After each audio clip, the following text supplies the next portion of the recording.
Hola queridas y queridos creadores de la historia, espero que se encuentren muy bien.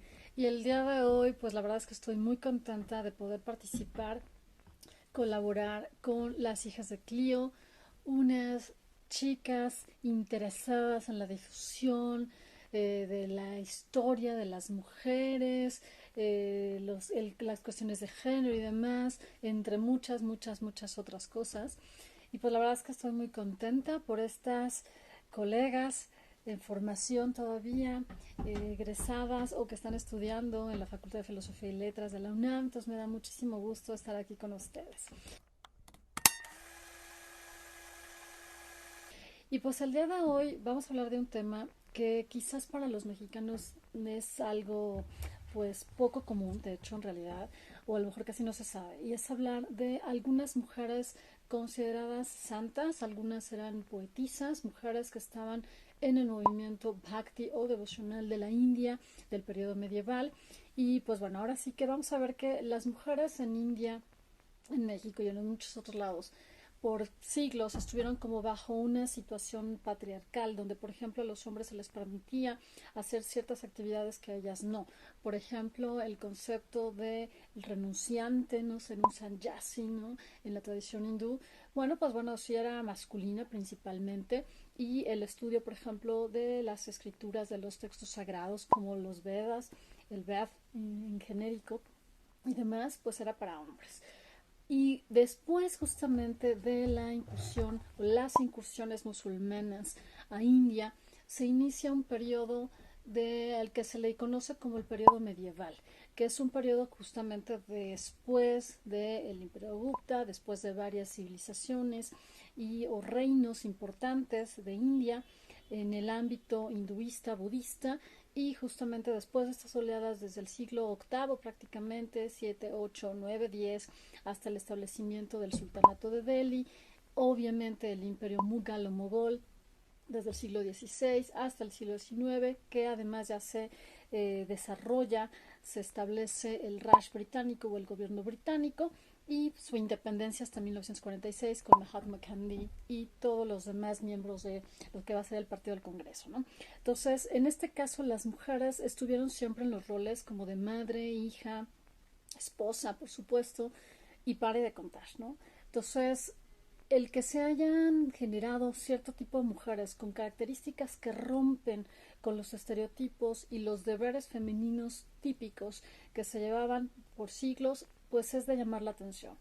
Hace pues bastantes décadas, en el siglo XX, en India hay una revista, o había una revista que se llamaba Manushi, y esta revista o publicación dedicó a las mujeres del movimiento Bhakti devocional indio, hindú especialmente o principalmente, pero no únicamente, a ellas, ¿no? Entonces, aquí salen varias mujeres que son como muy famosas, muy importantes, y una de ellas es Mirabai, que fue una princesa Rajput de la zona que ahora se conoce como Rajasthan o Rajputana, y ella va a estar en el marco justamente de este movimiento que se llama Sibhakti o devoción, y en este caso hace hincapié en una relación cercana, sin intermediarios, sin necesidad de sacerdotes o brahmines, por ejemplo, entre él o la devota y la divinidad.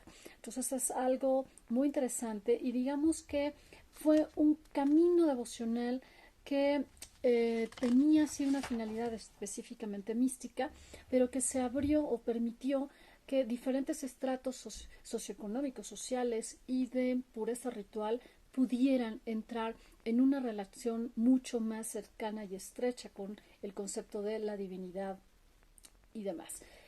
Ahora sí que debido a dos textos en particular, la Bhagavad Gita, que forma parte del Mahabharata, que es este diálogo hermoso y poderoso entre uno de los avatares de Vishnu o encarnaciones de Vishnu, Krishna, que es además la más importante, y Arjun o Arjuna, uno, bueno, su amigo y uno de los hermanos de los cinco Pándavas o príncipes, justamente, que son los protagonistas del Mahabharata. Pues gracias a este diálogo, Krishna le dice a Arjun que el hombre o el ser humano puede alcanzar la liberación del ciclo de renacimientos, muertes, lo que en el budismo se conoce como la iluminación, a través de varios caminos o yogas, ¿no? En un momento dado, y uno de ellos es principalmente Bhakti Yoga o el camino de la devoción, y que está abierto no solo para varones, no solo para las varnas o las castas superiores, sino justamente también para mujeres y Dalits, o es decir, intocables, los que eran considerados impuros y que realizaban, y todavía hasta el día de hoy realizan actividades consideradas pues poco agradables e impuras, entre otras cosas, y que habían o han sufrido discriminación a lo largo de los años, ¿no? De los siglos. Entonces, además de la Bhagavad Gita, también está el Bhagavata Purana, que es un Purana o un texto que habla justamente de la infancia de Krishna, y también se promueve la devoción hacia la divinidad, entre otras cosas, ¿no? Entonces, en este caso, la verdad es que se me hizo genial que este tipo de mujeres en un momento dado, en un panorama histórico, donde por un lado está el Islam, está el hinduismo, que también hay mujeres dentro de la mística, ¿no? Por ejemplo, quizás dentro del imperio Mughal, vamos a ver que en este caso varias de las mujeres que son Bhakti son hindúes, la mayoría de ellas, ¿no? Por ejemplo, obviamente está Mirabai, está Muktabai, está Andal, Akka Mahadevi, Nirmala, Janabai, Soirabai, Vahinabai, Kanjopatra y muchas, muchas, muchas otras más, que la mayoría van a vivir entre el siglo XVI y el siglo XVIII de nuestra era. Entonces, son mujeres que se arriesgan a romper, como les digo, el rol, por ejemplo, de madre, no se vuelven madres. Algunas son esposas, otras dejan a los esposos, dejan a las familias, dejan a los hijos. En otro caso, incluso el mismo marido es también devoto de la deidad.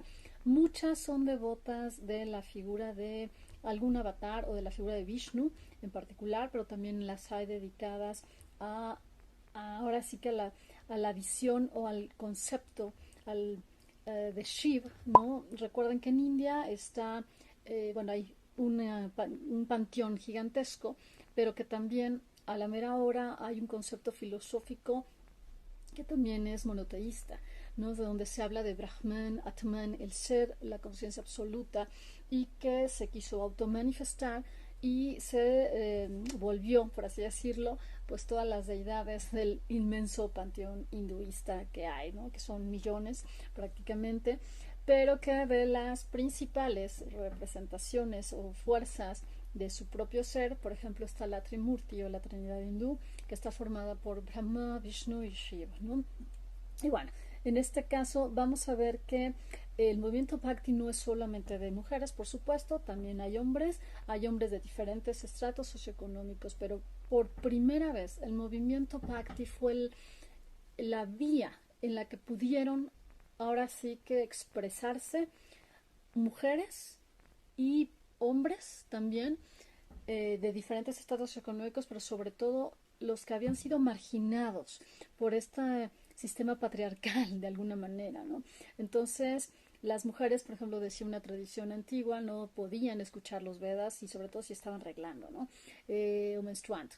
Los Dalits menos, ¿no? Entonces, por primera vez los Dalits y las mujeres pudieron expresar su devoción hacia la divinidad, y fue sumamente importante.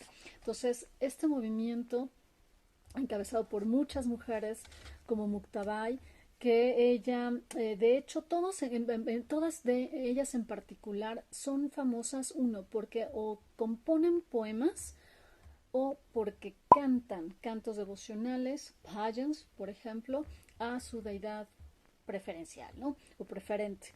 Entonces, en algún momento dado, justamente se sabe que ellas también hablan de repente de conceptos filosóficos muy profundos a través de sus poemas o de sus cantos devocionales, incluso como con un concepto de que tú y yo somos uno, que en realidad no hay separación, que todo es la ilusión maya, y que entonces es como una de las corrientes filosóficas más famosas de India, que es el Vedanta, por ejemplo, ¿no? Entonces, el Advaita, por ejemplo, Vedanta, ¿no? Entonces, vamos a ver que Muktabai era hermana de 3 hombres, y que los 4 fueron brahmines. Ella también sí es de la Varna superior, y que en cuestión de pureza ritual, y que ninguno de los cuatro se casó a la mera hora y se apoyaron mutuamente en su camino, pues ahora sí que devocional o espiritual, místico, ¿no? Entonces, justamente ella se sabe que también hace comentarios a la Bhagavad Gita. También vamos a ver que en especial su canción de la puerta es muy profunda y de gran belleza, y donde les comento ya es parte de la filosofía o una interpretación de la filosofía del Vedanta, ¿no? También entre otras cosas. Y bueno, algunas de ellas, por ejemplo, van a tener una vida corta, otras un poco más larga, van a estar también expuestas a ciertos peligros de la época, también obviamente sociales, ¿sí? En algunos casos se vuelven las maestras, pero no bajo el concepto de gurú, sino más bien como el modelo a seguir de devoción, ¿no? Gente de la época, dependiendo en qué época vivieron, en qué momento se van a reunir en torno de ellas para precisamente contagiarse de esa devoción, de ese amor puro que tenían hacia la divinidad. Entonces, bueno, por ejemplo, ella, Muktabai, pues bueno, va a cantarle a Hari o a Vishnu, ¿no? También. Entonces, por ejemplo, Janabai, otra mujer que pertenecía a una comunidad de sastres, ¿no? Su poesía va a ser en hindi. Igual, la mayoría de estas santas devotas no van a hacer sus composiciones en sánscrito, sino justamente en las lenguas vernáculas o en las lenguas locales o regionales que hablaban literalmente, ¿no? Obviamente sí van a manejar de repente algún término, ¿no? Por supuesto, pero en general no se hace, se sale de hecho su composición de todas ellas, se salen como de los lineamientos brahmánicos o de los sacerdotes, ¿no? Por ejemplo, entonces, bueno, ellos están en otro asunto, en otro rollo, ¿no? Obviamente, como les digo, la más famosa va a ser Mirabai, pero ella, bueno, es un caso aparte, ¿no? Que sí se merece así como su tiempito, ¿no? En un momento dado. Pero bueno, muchas, como les digo, sí son brahmines, otras no lo son de diferentes varnas también. Y bueno, van a estar tanto en el centro como en el norte de la India, habrá también en el sur, ¿no? Pero bueno, habrá en Cachemira o Kashmir también. También seguramente varias de ellas eran yoginis, practicaban yoga, no era algo bastante común, pero la verdad es que francamente ellas son un caso muy especial, que vale la pena que la historiografía, no solo india, sino también mundial, pueda hacer un reconocimiento mayor de ellas. Nosotros, al estar en el mundo occidental o ser parte del mundo occidental, no conocemos más allá o más allende de nuestras fronteras, ¿no? Y entonces sí vale la pena de repente adentrarnos en otras culturas, en otras formas de pensamiento, en otros estilos de vida, para poder comprender un poquito más las situaciones.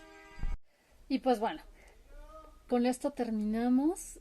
Fue una breve charla sobre algunas de estas mujeres tan importantes que vale la pena ser recordadas. Y pues nada, recuerden que también ustedes son los creadores de la historia. Los invitamos a que se suscriban a nuestro canal de YouTube, también al de Las Hijas de Clio, que nos sigan en ambas cuentas, tanto en TikTok, Instagram y en Facebook. Y pues bueno, pues nos estamos viendo y reciban besos y abrazos. Nos vemos. Chao.